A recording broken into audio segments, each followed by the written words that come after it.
Okay. So these should be up on a Blackboard. If they're not, you need to let me know. These are the actual data sheets for some of the devices that we are using this semester. And by the way, we'll have to show you about the lab benches. And also, what we're going to do in this class, we're going to clear all this junk off these things up here. Have we gone over the lab procedures in the class? Yeah, for some reason, Mr. Foster decided to let his class put everything up on these boards, even though they weren't not even being used. And so,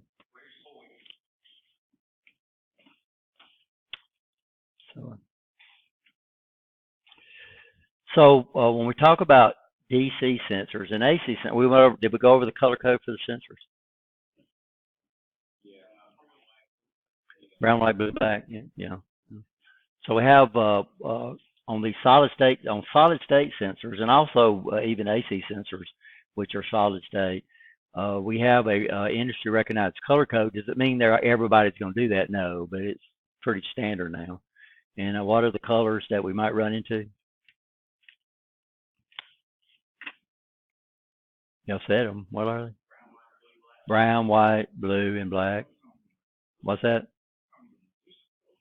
No, we're talking about the wiring on sensors.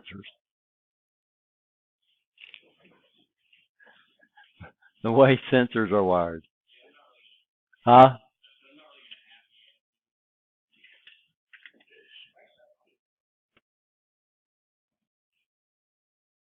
Yeah, we cover sensors in several classes because they're so important with automation and and closed loop systems. So what's a closed loop system?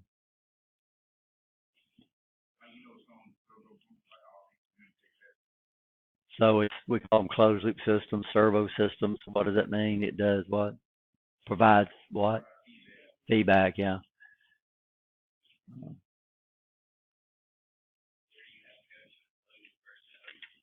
What's that? Well, if you can do it open loop, they're going to do it open loop. And why? Yeah, a lot less expensive, right, to do an open loop system. If you can't do it with open loop, then we'll do closed loop. And why is closed loop more expensive? Yeah, you got to add sensors to the feature, and then you got to have the control system, the circuitry inside the control system that actually handles the system of the sensors, right? And so, and more things are going to automation, which means little or no human intervention. So these sensors do have a color code that you need to know.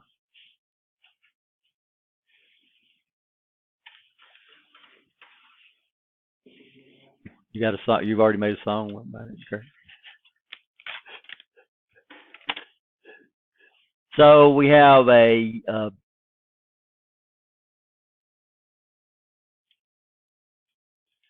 brown wire. What's brown wire for on DC? Yeah, brown wire is plus.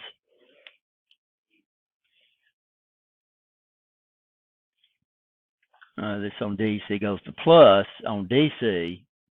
Now, it don't make any difference on AC, but normally we need to keep the standard up, right?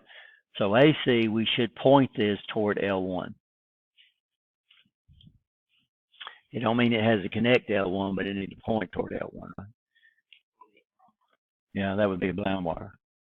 Then we have blue on DC. This has to be minus. You have no option on that. And then on blue, it would on AC would point toward L2. And then we have a black wire.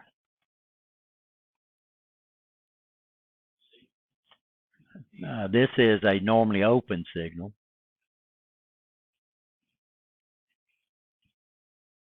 This is the actual signal wire, but this simulates an open contact, even though odds are it's not actually a contact, right? It's a solid state device.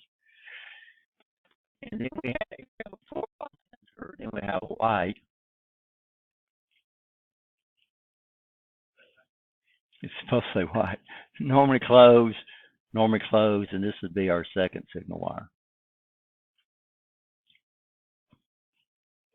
So this is standard. This is the standard color code, right?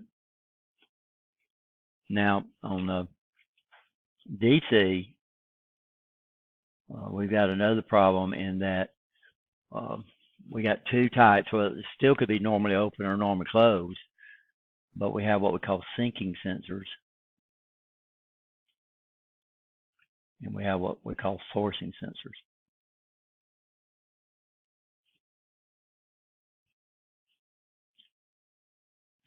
So sinking sensors provide the negative on their output.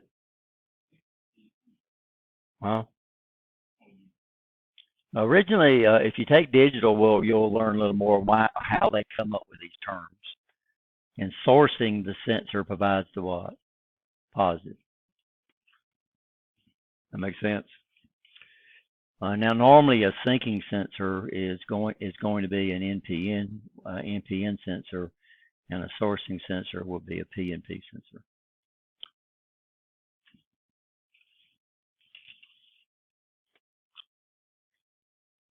Mm.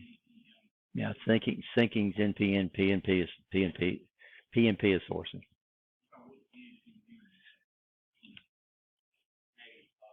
Yeah, that's a good question, but these are current valves, and this would be the symbol for an NPN, and this would be a symbol for a PNP. And so the way people learn it is not pointing in and pointing in, right? Now this tells us in solid state devices, these are current valves. So that means these guys work just like water valves, but instead of controlling water, they control what? Current. Okay.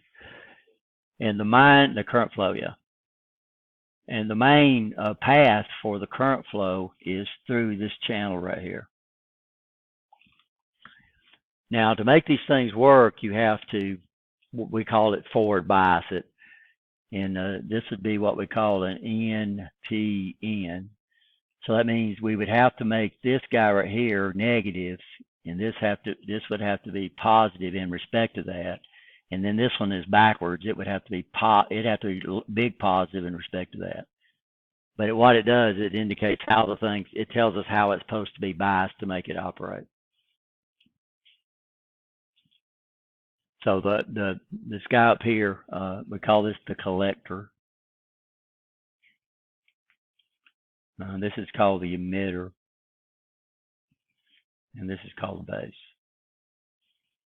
And these guys give us they are current valves. They give us a big current valve.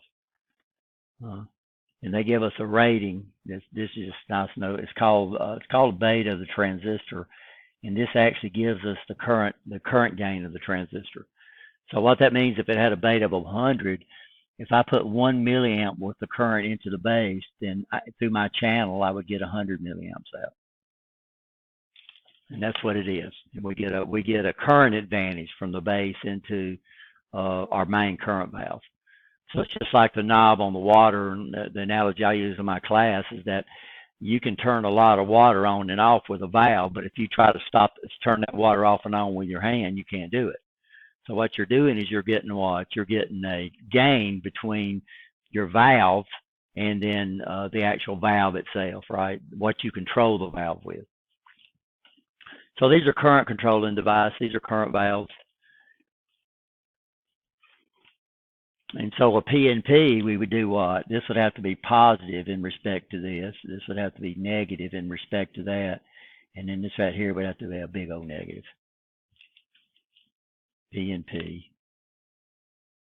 And don't ask me why the top P is not a positive, but it's not. And that's just the way the thing works. So normally, it don't mean always, guys, but and this is something you got to understand, because when we have these sensors, we have to have current flow. So what we do is we have a common like this, and then we're going to come over here, and we're going to come up here, and we're going to hook our sensor right here.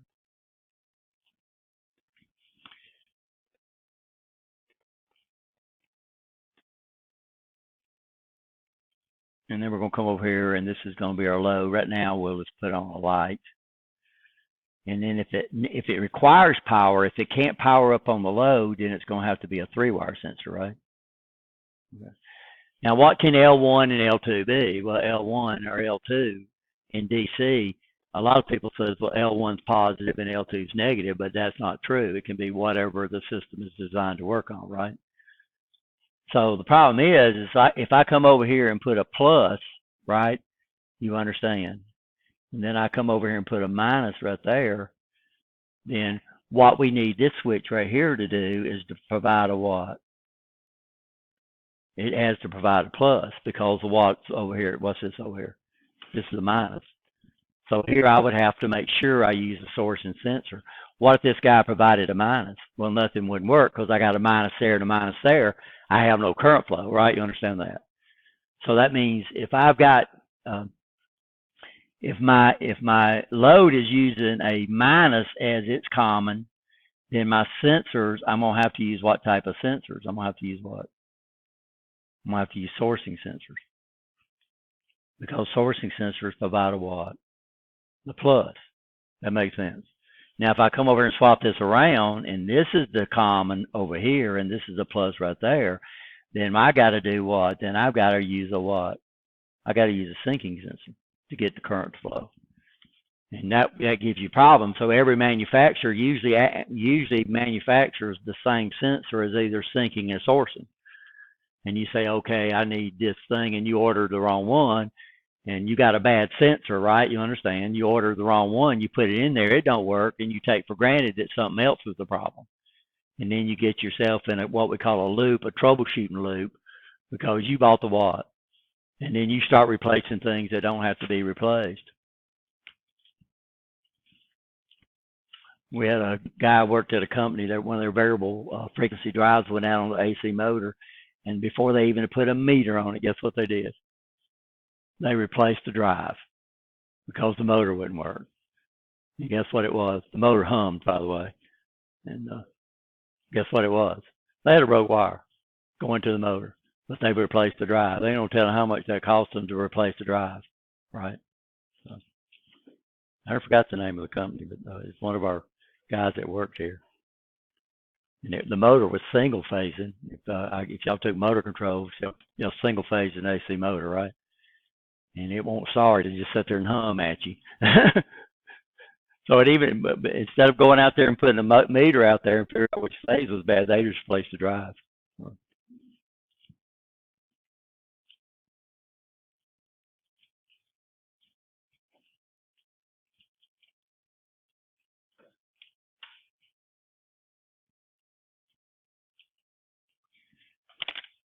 Now we have a 2-wire sensor. So 2-wire sensors are going to power up through the load, right? You understand that?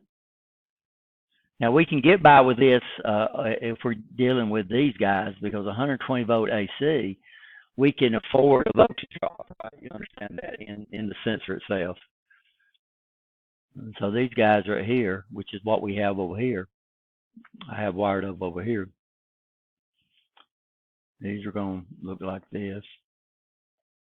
It's a 2-wire sensor, and I have a light bulb hooked up to it. And one of the labs you're going to do, of course, is you're going to measure the voltage drop across the sensor. This is a solid state sensor. It's going to take power to operate, and I think it's going to drop around 4 volts between the input and output.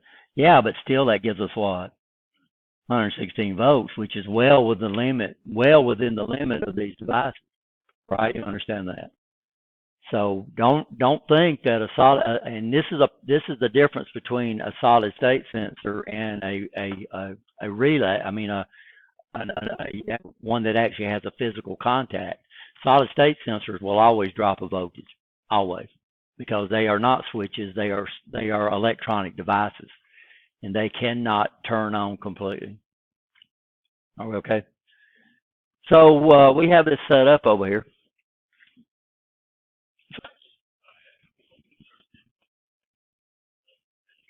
Okay. So on AC, do we need sinking sensors or do we need sourcing sensors? It don't care because AC has no polarity, right? You understand? So there's no syncing and sourcing in AC sensors. Where the syncing and sourcing comes in DC sensors. Now, DC is becoming more and more popular because of what? Yeah, the control. Yeah, your PLCs, they like DC. What's that? It's never been a part of the major for AUT. Yeah, never. That wasn't part of. Originally, the AUT was set up and approved by the state through a consortium called CARCAM, and they're the ones that actually set that degree program up for us. Of course, now CARCAM is gone, so we can move stuff around. But what we look at is that AC is an extremely in-depth course. Has anybody had AC? Yeah, because you learn about all that phase shifts, and you'll learn about all the phase shifts and all that stuff that goes on. But really, that's nice to know stuff, and you need to understand it. But actually calculating the phase shifts and everything like that is not always really necessary, right? You understand that? You know? And you understand why things are the way they are. Why does companies, have power factor corrections and all that other kind of stuff? You know why, right? You let the engineers do the math, all right? But you understand why AC and DC are not the same thing, and you understand what true power is and apparent power, right? You understand that out of AC. So